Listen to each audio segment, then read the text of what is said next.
Good morning mga kamads. So andito na naman si Baditan. So for today's video mga kamads, maglalaba tayo charis. So ayun na nga mga kamads, papunta na ako sa tindahan at bumili na ako ng mga powder dahil ang gagamitin natin ay washing machine. So ayun na nga mga kamads, kumuha na ng powder yung tindera mga kamads at pagkatapos ay babayaran na natin to.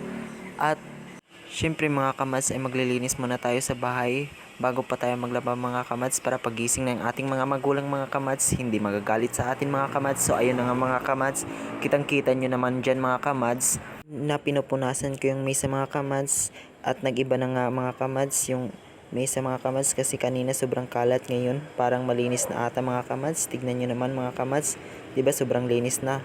At nagwalis na nga dyan ako mga kamads kasi madumi na yung sahig namin mga kamads. So kitang kita nyo naman mga kamads. Oo nga mga kamads, nabasa ko nga pala yung comment ni Kuya dyan mga kamads. So ayun, ang sabi niya sa akin mga kamads, ipagpatuloy ko pa raw to. At ang sabi ko naman mga kamads sa comment ay syempre pagpapatuloy ko tong vlog ko kahit hindi maayos yung pagsasalita at pangit yung boses ko mga kamads ay for the go. Kinuha ko yung damit at nilagay ko sa lalabhan at inayos ko yung hanger mga kamads at pagkatapos ay inayos ko rin yung payong at nilagay sa gilid mga kamads. At tsyara, ayan ang mga lalabahan ko mga kamads, diba sobrang dami mga kamads. Nagwalis din ako sa sala mga kamads kasi madumi rin yung mga sahig. Ayan nga mga kamads. At pagkatapos nga mga kamads ay aayusin ko rin dyan mga kamads yung plancha tsaka yung iba pa dyan mga kamads. Kitang kita nyo naman mga kamads. Inayos ko na yung sa itaas mga kamads.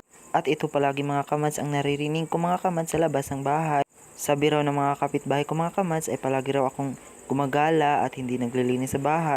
Yun pala mga kamads ay di nila alam na palagi akong naglilinis ng bahay bago ako gumala mga kamads. Chismis ba naman mga kamads? Ang bilis kumalat pero ako wala akong pake doon mga kamads. So ayan na nga mga kamads, 'di ba sobrang linis mga kamads, sobrang ganda ng aming sala, charas. Diyan nga mga kamads ay nagugas na ako ng pinggan para malinis yung lababo namin at pagkatapos mga kamads ay nagsaing na ako ng kanin namin.